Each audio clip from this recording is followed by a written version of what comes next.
నమస్తే. నేను మీ Gopi. Welcome back to our channel. ఈరోజు మనతో వచ్చేసరికి ప్రముఖ నిర్మాత చిట్టిబాబు గారు ఉన్నారు. సార్ నమస్తే సార్. నమస్తే. సార్ మనం చూస్తున్నాము గత కొన్ని రోజుల నుంచి ఈ బెట్టింగ్ యాప్ ప్రమోషన్లు, అదేవిధంగా కొంతమంది చనిపోవటం కానీ, ఇంకా ఆ బెట్టింగ్ యాప్స్కి లోబడి ఆ గేమ్స్ ఆడితే చాలామంది దానికి బానిసలు అయి ఉన్నారు.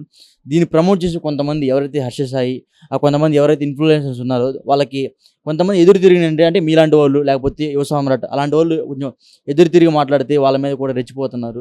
కొన్ని సమ్ టీవీ ఛానల్కి వచ్చి ఇంటర్వ్యూస్ ఇచ్చి ఇన్నోవాయిస్ ఇది ఫేక్ ఇన్నోవాయిస్ అని, అది ఫేక్ స్టేట్మెంట్, ఇవి నా స్టేట్మెంట్ కావు, నేను తీసుకుంది కొంత అమౌంటే, ఆ తీసుకున్న అమౌంట్ అయినా సరే మళ్ళీ పబ్లిక్కి ఖర్చు పెడుతున్నట్టు కొన్ని మాటలు మాట్లాడడం జరిగింది. సో దానికి మీరే ఉంటారు? ఈ ఏదో ఏదో లాజిక్లు అని చెప్పి కానీ ఇప్పుడు ఎక్స్‌ప్లాయిటేషన్ ఒకళ్ళలో ఉండే జనరల్‌గా మనిషిలో ఉండే ఒక అత్యాశ. డబ్బులు వస్తాయంటే అప్పడంగా వస్తాయంటే ఎగబడే లక్షణం మానవ జాతిలో ఉంది. మన జాతిలో ఉన్న లక్షణం అది. సో దాన్ని ఎక్స్‌ప్లాయిట్ చేసుకునే ఎదవలు వీళ్ళంతా. వాళ్ళలో ఉన్న వీక్‌నెస్‌ని, డబ్బులు సంపాదించాలనే దాహంలో ఉండే వాళ్ళని ఎక్స్‌ప్లాయిట్ చేసుకునే ఎక్స్‌ప్లాయిటర్స్ వీళ్ళంతా. ఆ బుద్ధులతో చేస్తారు చిల్లర పనులు, చిల్లర వ్యాపారం, దాన్ని 4 డబ్బులు మళ్ళీ దాన్ని ఆ 4 డబ్బుల్ని ప్రజల కోసం ఏం ఉపయోగిస్తామన్న ప్రజల కోసం. అసలు నీకు ఇంతటి స్థాయి కార్లు గీర్లు ఇంత హంగామా నీకు ఎక్కడిది? ఆ డబ్బులతోటే కదా ఆ ప్రజల నుంచి ప్రజల్ని ట్రాప్ చేసి ప్రజల్ని నీ ట్రాప్లోకి పడేసుకుని సంపాదించే సొమ్మే కదా. వాటితోటి మళ్ళీ ప్రజలకు చేస్తున్నాను ఇవన్నీ గాలి చేసే తప్పుడు పనులు కాకుండా మళ్ళీ శ్రీరంగ నీతులు చెప్పే తప్పుడు పనులు, చేసే దౌర్భాగ్య పనులు, సమాజంలో చెడ పురుగులు చేసే పనులు, సమాజాన్ని భ్రష్టు పట్టించే దీంట్లో ఏంటంటే ఆశపరులు కూడా వాళ్ళది కూడా తప్పు. వాడు మోసం చేసేవాడు ఉన్నప్పుడే మోసగించేవాడు ఉంటాడు. వీడు మోసగించడానికి పుట్టాడు. వీడు హర్షసాయి పుట్టిందే మోసం చేయడానికి అన్నట్టు ఉంది వాడు బతుకంతా. వాడు మోసం చేయడానికి పుట్టాడు, మోసం చేస్తాడు. మోసపోవటానికి సిద్ధంగా ఉన్న మూర్ఖుల్ని ఏమనాలి? వాళ్ళని ఏమనాలి? మోసపోయేవాడు ఉంటే కదా మోసం చేసేవాడు. నా దగ్గరికి వచ్చి మోసం చేయమని చేయలేడే, నీ దగ్గరికి వచ్చి చేయమని చేయలేడే. విశేషణ ఉంటుంది. వాడు అన్న అంటే ఏంటి ఇది ఎంతవరకు అని. నువ్వు ఎగబడి మోసపోవడానికి నేను రెడీ, నుదుటి మీద రాసుకున్నట్టు I'm here to be get fooled అన్నట్టు నువ్వు పరిగెడితే నీ కర్మ అది. అందుకని ఇలాంటి వాళ్ళు ఉన్నప్పుడు ఇలాంటి ఎదవలు ఉంటారు. అంటే ఒక బెట్టింగ్ యాప్ ప్రమోట్ చేయడానికి దాదాపు ఒక 70 లక్షల రూపాయలు తీసుకున్నాంటే మామూలు విషయం సార్ అది? మామూలు విషయం. అంత ఆదాయం ఉంది దాని లెక్క. అది ఎంత ఆదాయం ఉంటే ఆ రేటు పలుకుద్ది. అది అక్కడ రేటు పలుకుతుందంటే అంత ఆదాయం ఉందని. అంత ఆదాయం వీళ్ళు ఒకటే కాదు. ఇప్పుడు దొరికాడు కనుక మనం మాట్లాడుతాం. దొరకని దొంగలు చాలామంది ఉన్నారు ఈ బెట్టింగ్లో. ఈ సమాజంలో బెట్టింగులు అనేది అన్ని రకాలుగా, ఒక ప్యాకాటర్ బెట్టింగ్ కాదు, ఒక కోడి బెట్టింగ్ కాదు, ఒక క్రికెట్ బెట్టింగ్ కాదు, ఏది జరగని ఎలక్షన్ బెట్టింగ్ కాదు. ఈ బెట్టింగులతోటి దందా చేసి సంపాదించే దౌర్భాగ్యులు, ఎక్స్‌ప్లాయిట్ చేసే దౌర్భాగ్యులు, నీచులు ఈ సమాజంలో చాలామంది ఉన్నారు. అందులో దొరికిన దొంగ అంతే. దొరకని దొంగలు చాలామంది ఉన్నారు. వీళ్ళందరినీ కఠినమైన పట్టుకుని నాన్ బెయిలబుల్ రూల్స్ చట్టంలో మార్పులు రావాలమ్మా. చట్టంలో ఎన్ని బెయిలబుల్ వీళ్ళు పట్టుకున్నా కూడా సివిల్ కేసు, బెయిలబుల్ కేసులు. వీళ్ళని నాన్ బెయిలబుల్ సెక్షన్స్ కింద అరెస్ట్ చేయడానికి చట్టంలో మార్పు రావాలి. అప్పుడు కానీ వీళ్ళని ఇలాంటి వాళ్ళని నాన్ బెయిలబుల్ వేసి లోపల వేసి కుమ్మితే కానీ మరొకసారి భయం ఉండదు. ఇప్పుడు ఇలాంటి వాళ్ళని పట్టుకున్నారు అనుకో, రేపు పట్టుకుని కేసు బుక్ చేసి వేస్తారు, బెయిల్ వస్తుంది. 15 రోజులు 4 రోజులు ఉంటే 10 రోజులు జైల్లో ఉంటాడు, లేకపోతే బెయిల్ వచ్చేస్తుంది, మళ్ళీ మొదలెడతాడు. చట్టంలో ఉన్న ఈజీనెస్ ఏముంది. గెస్ట్ హౌస్కి వెళ్ళినట్టు వీళ్ళు వస్తారు 10 రోజులు జైలుకి. జైల్లో కూడా 1-2 సార్లు వెళ్ళిపోతే అక్కడ ఉన్న వాళ్ళకి కూడా అలవాటు అయిపోతాడు. వీడికి కావాల్సింది వాళ్ళు అరేంజ్ చేస్తారు, ఈ డబ్బులు ఇసిరేస్తూ ఉంటాడు. ఈ దౌర్భాగ్యం బెట్టింగ్ వాళ్ళు అందుకని ఇంత పేటరీకిపోతున్నారు. బెట్టింగ్ అనేది ఎందుకు పేటరీకిపోతుంది? ఏ విషయం వచ్చినా ముందు బెట్టింగ్ గ్యాంగ్ తయారవుతారు. అది కారణం ఆదాయం.